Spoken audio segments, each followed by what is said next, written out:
బీహార్లో ఎవరి గెలుపు కోసం ఎవరు పనిచేయనున్నారు? ఎవరి ఓటమి కోసం ఎవరు పనిచేయనున్నారు? పైకి కనిపించే ప్రత్యర్థిని ఓడించేందుకు కూటమి కట్టిన మిత్రపక్షాలు కడుపులో కత్తులు పెట్టుకోవడంతో ఎవరిని బలి తీసుకోనున్నారు?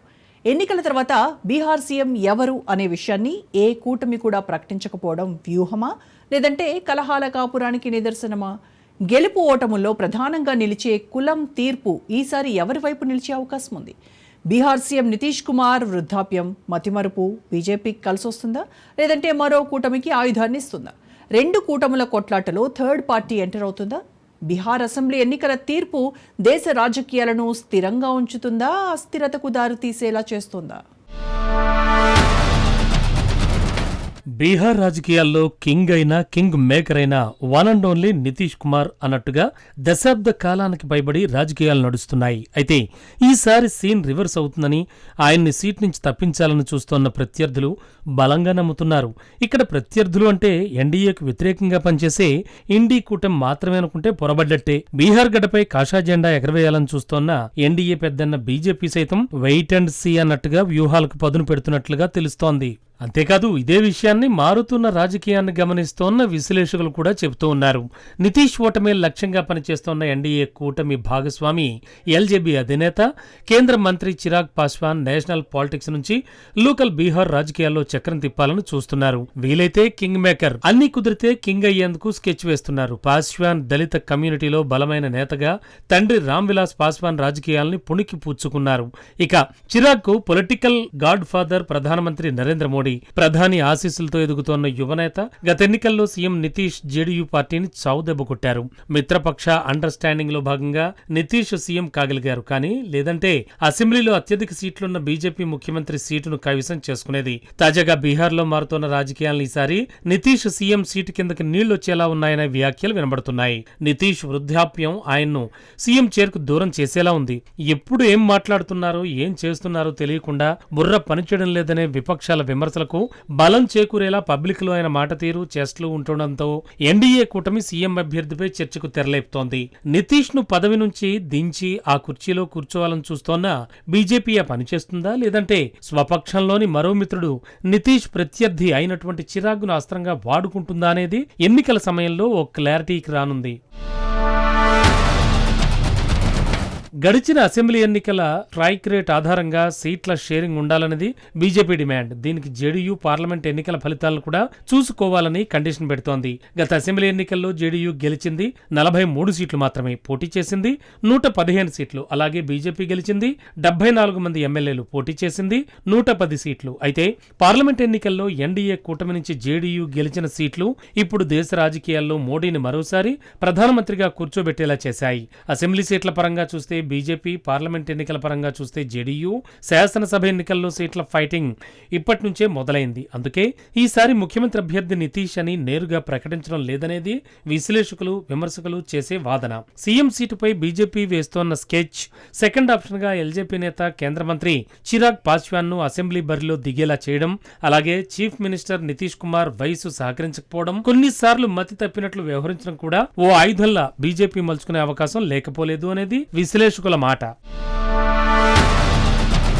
ఇటు విపక్షాల నుంచి సీఎం నితీష్ పై ఎదురుదాడి ఎలాగూ ఉంది. మహాగఠబంధన్ నుంచి సీఎం అభ్యర్థిగా తన్ను తాను ప్రాజెక్ట్ చేసుకుంటోన్న ప్రతిపక్ష నేత తేజస్వి యాదవ్ ఈసారి సీఎం సీట్ తనదే అని ప్రకటించుకున్నారు. ప్రభుత్వ వ్యతిరేకతను తమకు అనుకూలంగా మలుచుకునే ప్రయత్నం చేస్తోన్న తేజస్వి తన మిత్రపక్షం కాంగ్రెస్ ను లైట్ తీసుకుంటున్నారు. మహాగఠబంధన్ కూటమిలో కూడా సేమ్ టు సేమ్ ఎన్డీఏ కూటమి మాదిరే కడుపులో కత్తులు నూరుకుంటున్నారు. నితీష్ ను సీఎం అభ్యర్థిగా బీజేపీ ఇప్పటివరకు ప్రకటించనట్టే కాంగ్రెస్ కూడా తన గఠబంధన్ సీఎం అభ్యర్థిగా నితీష్ ను ప్రకటించకపోవడం బీహార్లో హాట్ టాపిక్ అవుతోంది.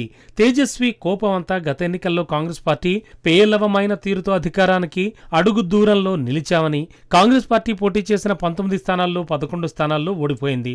మరోవైపు రెండు కూటముల మధ్య ప్రభుత్వ ఏర్పాటుకు కావాల్సిన సీట్లలో తేడా కేవలం 10 మాత్రమే. దీంతో కాంగ్రెస్ కలిసొచ్చినా రాకున్నా అవసరమైతే సొంతంగానైనా పోటీ చేసి సీఎం సీటు కొట్టేయాలనేది తేజస్వి వ్యూహం. మరోవైపు పార్లమెంట్ ఎన్నికల్లో కాంగ్రెస్ ప్రధాన ప్రతిపక్ష హోదా పొందడం, ఉచిత పథకాలైన మహిళలకు ఫ్రీ బస్సు, నిరుద్యోగ భృతి, పెన్షన్ 2,500 వరకు పెంచుతామంటాం, ఇలాంటి అంశాలే ఓట్లు కురిపించి అధికారంలోకి తీసుకొస్తాయని, ఫేస్ ఇమేజ్ అవసరం లేదని పరోక్షంగా తేజస్విని కట్టడి చేసేందుకు ప్రయత్నిస్తోంది. దీంతో కూటమి కట్టిన ఈ రెండు పార్టీలు, కమ్యూనిస్టులు, మిగతా చిన్న చితక పార్టీలు కలిసికట్టుగా పనిచేస్తాయా లేదంటే ఇంటర్నల్ వార్తో ఒకరినొకరు వెనక్కి లాక్కుంటారా అనేది ఎన్నికల సందర్భంలో తెలిసే అవకాశం ఉంది. బీహార్ రాజకీయాలంటేనే కుల బలాల మీద నడిచేవి. సెపరేట్ ఓట్ షేర్ బ్యాంకింగ్ ఉన్నటువంటి పార్టీలు తటస్థ ఓటర్లను లాగే ప్రయత్నం చేస్తుంటాయి. ఇవే గెలుపోటములను డిసైడ్ చేస్తుంటాయి. జేడీయూ నితీష్ బీసీల్లో అత్యంత వెనకబడిన ఎంబీసీ వర్గాలకు తోడు తన సామాజిక వర్గం కుర్మీలను, ముస్లింస్లో వెనకబడిన కులాలను, అలాగే దళితుల్లో పాశ్వాన్ మినహా మిగతా వెనకబడ్డ కులాలను ఒక్కతాటిపైకి తెచ్చి రాజకీయాన్ని 15 ఏళ్లుగా తన వైపు తిప్పుకుని కుర్చీలో కూర్చోగలుగుతున్నారు. ఆర్జేడీ వ్యవస్థాపకుడు లాలూ, ఆయన కుమారుడు తాజా అధినేత తేజస్వి ముస్లిం, యాదవ కులాలను రాజకీయ ఏకీకరణ చేసి రాజ్యాధికారంలోకి రావాలనుకుంటున్నారు. ఇక బీజేపీ అగ్రవర్ణ ఠాకూర్, భూమిహార్లు, ఇతర హయ్యర్ క్యాస్ట్ నేతలను, ప్రజలను ఓటు బ్యాంక్ గా మార్చుకుంది. కాంగ్రెస్ పార్టీ బ్రాహ్మణ ఓటు బ్యాంకును కొంత, మైనార్టీ ఓటు బ్యాంకును మరికొంత, దళిత ఓటు బ్యాంకును కాపాడుకోగలుగుతోంది. తాజాగా కుల గణన ద్వారా రాజ్యాధికారం దక్కని కులాలకు గేలం వేస్తోంది. కొత్తగా వచ్చిన ప్రశాంత్ కిషోర్ సైతం ఇదే సూత్రం ఫాలో అవుతూ ఓట్ షేర్ ను క్రియేట్ చేసుకోవడం, మిగతా పార్టీల ఓట్లను చీల్చడంపై దృష్టి పెట్టారు. పీకే అభివృద్ధి మంత్రం జపిస్తోన్న అసలు వ్యూహమంతా కుల సమీకరణాలపైనే అనేది బీహార్ లో జరుగుతోన్న పరిణామాలు చూపిస్తున్నాయి. సీఎం నితీష్ ఒకప్పటి దగ్గర మిత్రుడు, కుర్మీ నేతగా పేరున్న మాజీ అధికారిని పీకే తన జన సురక్ష పార్టీలోకి లాగేశారు. అలాగే దళిత్, కుర్మీ అగ్రవర్ణాల నుంచి సీట్లు, ఓట్లు రాబట్టేందుకు, మేధావి వర్గం నుంచి, యువత నుంచి, మహిళల నుంచి ఆదరణ పొందేందుకు తెర వెనుక ప్రయత్నాలు చేస్తున్నారు. అన్ని పార్టీలను అధికారంలోకి తీసుకొచ్చిన ఎన్నికల వ్యూహకర్తగా పేరున్న ప్రశాంత్ కిషోర్ తన సొంత రాష్ట్రం, సొంత పార్టీని అధికారంలోకి తీసుకొచ్చేందుకు జనాకర్షక పథకాలైన పెన్షన్ పెంపు, డీబీటీ పథకాలపై ఫోకస్ చేస్తున్నారు.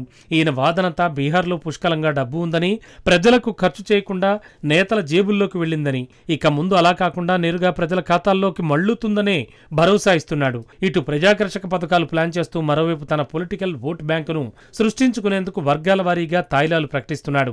నాయకులపై ఆకర్ష్ మంత్రం వేస్తున్నాడు. రెండు ప్రధాన కూటములైన ఎన్డీఏ, మహాగఠబంధన్ కు సవాల్ విసురుతున్నాడు. మీలో నాయకత్వం, కలిసికట్టుతనం ఉంటే తదుపరి సీఎం అభ్యర్థి ఎవరో చెప్పాలని కేంద్రంలోని ఆయా కుటుంబాల నేతలైన మోడీని, రాహుల్ను ప్రశ్నిస్తున్నాడు పీకే. బీహార్లో మైనార్టీ, దళిత ప్రాబల్యం కొన్ని నియోజకవర్గాల్లో ఎక్కువగా ఉంటుంది. ఇప్పటికే మైనార్టీ సీట్లపై దృష్టి పెట్టిన మజ్లిస్ అధినేత అసదుద్దీన్ ఓవైసీ బీహార్లో 5 అసెంబ్లీ సీట్లలో తమ అభ్యర్థులను గెలిపించుకున్నారు. మహాగఠబంధన్ తో ఓవైసీ చేతులు కలుపుతారా లేదంటే సొంతంగా పోటీ చేస్తారా అనేది సస్పెన్స్. ఇటు కేంద్ర మంత్రి చిరాగ్ పాస్వాన్ సైతం ఒంటరి పోరాటం చేస్తారా లేదంటే ఎన్డీఏలో ఎక్కువ సీట్ల కోసం పట్టుబడతారా అనేది ప్రధాని మోడీ వ్యూహ ప్రతివ్యూహాలపై ఆధారపడి ఉంటుంది.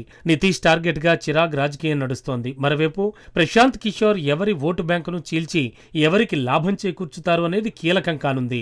తాను కింగ్ మేకర్ అవుతారా, ఏకంగా కింగ్ అవుతారా, లేదంటే రెండు కూటముల మధ్య ఆటలో అరటిపండులా మిగిలిపోతారా అనేది రిజల్ట్స్ పై ఆధారపడి ఉంటుంది. ప్రధాని నరేంద్ర మోడీ వీలు కుదిరినప్పుడల్లా బీహార్లో పర్యటిస్తూ ఎన్నికల హీటు పెంచుతూ కేడర్ను సమాయత్తపరుస్తున్నారు. ఇటు రాహుల్ గాంధీ బీహార్ కాంగ్రెస్ లో మార్పులు చేర్పులు చేస్తూ గైడెన్స్ ఇస్తున్నారు. మరోవైపు local boys Nitish Kumar, Chirag Paswan, Tejashwi Yadav day to day political updates మార్చుతున్నారు. ఎన్నికలు నవంబర్లో జరుగుతున్నప్పటికీ అప్పుడే పొలిటికల్ హీట్ పెరుగుతూ రాజకీయాలు రంజుగా మారుతున్నాయి బీహార్లో.